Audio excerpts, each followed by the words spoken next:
नमस्कार, news capital express देख रहे हैं आप। सेडमेप कार्यकारी संचालक श्रीमती अनुराधा सिंघई द्वारा कार्यकारी संचालक का पद हासिल करने के लिए किए गए दस्तावेजों में षड्यंत्र पूर्वक कुटरचित दस्तावेज प्रेरित किए गए। ये एक सेट है आपके लिए। हम लोग तो 12 कॉन्ट्रैक्चुअल एम्प्लॉय थे। ये एक सभी 5 अप्रैल 22 को एक लेटर निकाला कि आपका अनुबंध 31 मार्च 22 को समाप्त हो चुका है। आप 6 तारीख को अपना कार्यभार सौंप दो और 6 तारीख से आप अपना वो कार्यभार सौंप के चले जाएँ। 5 अप्रैल को दिया और 6 को रिलीव करने को दिया और अनुबंध खत्म को बैक डेटा दिखाया 31 मार्च, जबकि ऐसा कोई अनुबंध नहीं था जो 31 मार्च को हमारा समाप्त हो रहा है, ना ऐसा कोई अनुबंध वहाँ पे रिकॉर्ड में नहीं। उसके बाद नियमानुसार चलो हमें उन्होंने निकाल दिया, तो नियमानुसार उनको 1 महीने के अंदर हमारी ग्रेच्युटी का भुगतान करना था। उन्होंने हमें करीबन 14 महीने बाद ग्रेच्युटी का भुगतान किया और उसमें भी 14 महीने बाद बिना ब्याज के, जबकि नियम है कि 1 महीने से अगर डिले होता है ग्रेच्युटी पेमेंट में तो नियमानुसार ब्याज दिया जाएगा। बिना ब्याज के ग्रेच्युटी का भुगतान कर दिया। नोटिस पीरियड इन्होंने दिया नहीं था हमको, तो नोटिस पीरियड का वेतन नहीं दिया इन्होंने, है ना। नोटिस पीरियड का वेतन नहीं दिया और ग्रेच्युटी के अमाउंट का ब्याज नहीं दिया इन्होंने। और आज दिनांक तक इन्होंने हमें अपना एक्सपीरियंस सर्टिफिकेट, अनुभव प्रमाण पत्र भी नहीं दिया। इन्होंने कई बार सीएम हेल्पलाइन में भी किया। ग्रेच्युटी भुगतान करने से पहले हमसे सीएम हेल्पलाइन की कंप्लेंट वापस दिलवाई गई। मानवाधिकार आयोग को शिकायत की थी, वहाँ से हमारी शिकायत वापस देने के लिए बोला गया हमें, और उसके बाद हमें ग्रेच्युटी की बिना ब्याज की वार्ता का आयोजन किया गया है, जिसमें जानकारी जो है एक धोखाधड़ी के मामले की है। क्या है वो मामला, बताएंगे थोड़ा? पहले अपना परिचय बता देना। मैं तो सत्यवती ठहनुआ हूँ, जो सेडमेप में मतलब 27 साल काम करने के बाद मैंने सेडमेप को छोड़ा।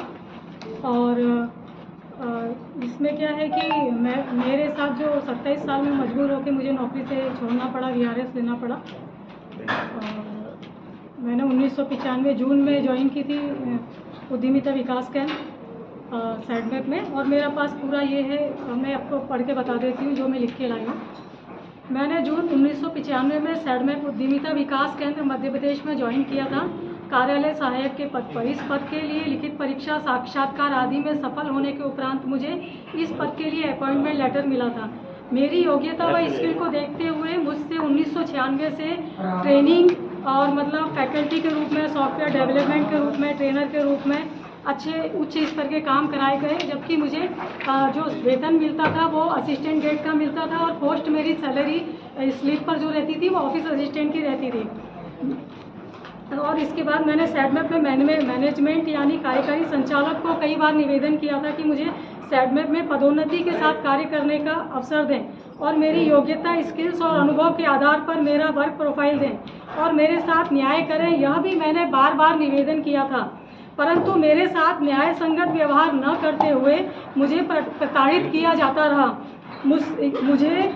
मुझसे कम योग्यता और जूनियर के अंडर में कार्य करने को कहा गया।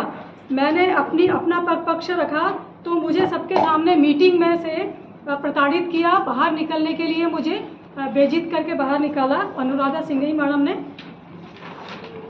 फिर दिनांक 5 जुलाई 2022 को श्री VP सिंह के माध्यम से मुझे सेडमेप पुस्तकालय का प्रभार ग्रहण करने को कहा गया, जबकि मेरी न तो क्वालिफिकेशन थी उस चीज़ के लिए, और क्योंकि मैं तो IT की हूँ, मैं तो ऑफिस असिस्टेंट थी, IT की हूँ, सॉफ्टवेयर डेवलप किया, ट्रेनिंग दी और इसके अलावा मैंने फैकल्टी के रूप में काम किया, MIS का काम किया। उन्होंने मुझे बाध्य किया कि ये करना है, लिखित में दिया। और फिर 7 जुलाई को मैंने कार्यकारी संचालक श्रीमती अनुराधा सिंघई को लिखित में आवेदन किया कि मेरी योग्यता और कार्यानुभव को ध्यान में रखकर मेरा कार्यादेश बनाया जाए। मेरी पुस्तकालय से संबंधित न तो योग्यता है और न ही मेरा अनुभव है। मेरी योग्यता MSc है, MCA है और कंप्यूटर जो है उसमें 2 डिप्लोमा है और अतिरिक्त और भी मेरे पास सर्टिफिकेट कोर्स हैं। अनुभव है सेडमेप का पूरा 27 साल का और computer IT training, faculty, software development, MIS और प्रशासनिक कार्य का अनुभव है। कंप्यूटर में 2 डिप्लोमा भी हैं। इसके बाद भी कार्यकारी संचालक अनुराधा सिंघई ने मेरी लिखित निवेदन पर कोई ध्यान नहीं दिया और श्री VP सिंह के माध्यम से पुनः मुझे 9 जुलाई 2022 को उस पत्र के माध्यम से 9 जुलाई के माध्यम से मुझे झूठे इल्ज़ाम लगाकर सैडमेक के पुस्तकालय का प्रभार लेने का दबाव डाला गया और यह भी धमकी दी कि पुस्तकालय का प्रभाव न लेने पर आपकी सैडमेप से सेवाएं समाप्त कर दी जाएंगी, अर्थात नौकरी से निकालने का निर्णय लिया जाएगा। मैंने 27 साल रेगुलर पोस्ट पे ईमानदारी से अपने देश और राष्ट्र के हित में सबके भले के लिए काम किया। इसके बाद मुझे ये धमकियां दी गई। अभी आपने टर्मिनेट कर दिया, क्या अभी ड्यूटी गया? टर्मिनेट नहीं है, मैंने वीआरएस लिए बता रही हूँ मैं। इसके बाद मैंने 11 जुलाई 2022 को कार्यकारी संचालक को पुनः लिखित में न्याय संगत निर्णय लेने के लिए स्पष्ट कहा कि और सारे दस्तावेज लगाए मैंने उसमें कि मैं आपके पक्ष में कोई कार्यवाही, उन्होंने कहा कि मैं आपके पक्ष में कोई कार्यवाही नहीं कर सकती, मतलब आपके पक्ष नहीं लूंगी मैं। 11 जुलाई फिर 2022 को इसके बाद मैंने प्रधानमंत्री जी को लिखित में पीएमओ में न्याय के लिए निवेदन भेजा। स्पीड पोस्ट से भेजा था 11 तारीख को मैंने, और इस निवेदन को मैंने लिखा जरूर था 9 जुलाई को, लेकिन मैंने 9 जुलाई 2022 को लिखा था, लेकिन मैंने सोचा कि पहले मैं अनुराधा सिंघई से बात कर लूं, अगर वो न्याय करेंगी तो मुझे ये प्रधानमंत्री तक बात नहीं ले जानी पड़ेगी। लेकिन उन्होंने साफ मना कर दिया। सुबह में मिलने गई तो उसके बाद मुझे ये 11 जुलाई को मैंने यहीं से स्पीड पोस्ट से यारेरा हिल्स का जो ऑफिस है वहाँ से मैंने ये 11 जुलाई 2022 को स्पीड पोस्ट से प्रधानमंत्री जी को पत्र भेजा। मैम आप क्या चाहते हो? इसके बाद कार्यकारी संचालक अनुराधा सिंघई ने 12/7/2022 को सचिव श्री जॉन इक्कम द्वारा मुझे एक पत्र भेजा कि लाइब्रेरी का चार्ज शीघ्र ग्रहण करें, अन्यथा आपको नौकरी से निकाल दिया जाएगा। इसके बाद मजबूर होकर मैंने लाइब्रेरी का चार्ज लिया। उसके बाद प्रधानमंत्री कार्यालय को, उसके बाद उन्होंने बार बार मेरे को कभी एचआर कोऑर्डिनेटर बना दिया, कभी प्रोजेक्ट कोऑर्डिनेटर बना दिया, बिना प्रमोशन के। एक महीने में मेरा ये सब चेंज किया गया। उसके बाद प्रधानमंत्री कार्यालय को भेजने पर जो पत्र भेजा था उसकी कार्यवाही वहाँ से हुई। उन्होंने मुख्यमंत्री जो हेल्पलाइन है, सीएम हेल्पलाइन द्वारा वहाँ पर पीएमओ कार्यालय से उन्होंने वहाँ पर दर्ज कराई वो, और उसके बाद वो यहाँ पर जब आई चेयरमैन से होते हुए अनुराधा सिंघई के पास, तो उन्होंने मुझे 29 जुलाई को 11:30 लगभग पर बुलवाया। 29 जुलाई 2022 को सुबह लगभग 11:30 पर अपने कक्ष में बुलाया और कार्यकारी संचालक अनुराधा सिंघई ने मुझ पर दबाव डाला कि इस शिकायत को वापस लो, अन्यथा आप पर कार्यवाही न करने का, कार्य न करने का, यानी कार्य आप नहीं करती हो, ये आरोप लगाकर आपको टर्मिनेट तुरंत किया जाएगा, इल्जाम लगाकर। और फिर आप कोर्ट में जाकर लड़ते रहना, या और आप किसी भी मंत्री के पास चले जाओ या चेयरमैन के पास चले जाओ, किसी भी अधिकारी के पास चले जाओ, आपकी कोई सुनवाई नहीं होगी। और अनुराधा सिंघई ने यह भी कहा कि मेरी शिकायत आप चेयरमैन से करो या किसी मंत्री के पास जाओ, मेरा कुछ नहीं बिगड़ेगा, नुकसान नहीं होगा।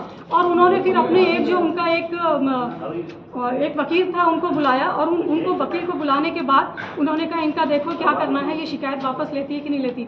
फिर वो उसके बाद है ना, उन्होंने मुझे मजबूर किया कि मैं बिना प्रमोशन के काम नहीं कर सकती ना, मुझे तो प्रमोशन चाहिए, मैं क्यों करूँगी 27 साल में बिना प्रमोशन के काम। और जो वीआरएस उन्होंने जबरदस्ती, कोई पॉलिसी नहीं थी, जबरदस्ती उन्होंने वीआरएस की स्कीम बना दी है कि कोई इस तरीके से नहीं हटे, टर्मिनेटेड डर के मारे तो ये ले ले या ये ले ले, तो मैं इल्जाम लग जाता। और मैं क्या हूँ, महिला हूँ, उस समय मैं डर के मारे, और वो वकील और वो उन्होंने अपने कक्ष में बैठा के जो काउंसलिंग की, तो मैंने वो अपनी वापस ले ली, कोई कुछ सुनने वाला कोई नहीं था तब।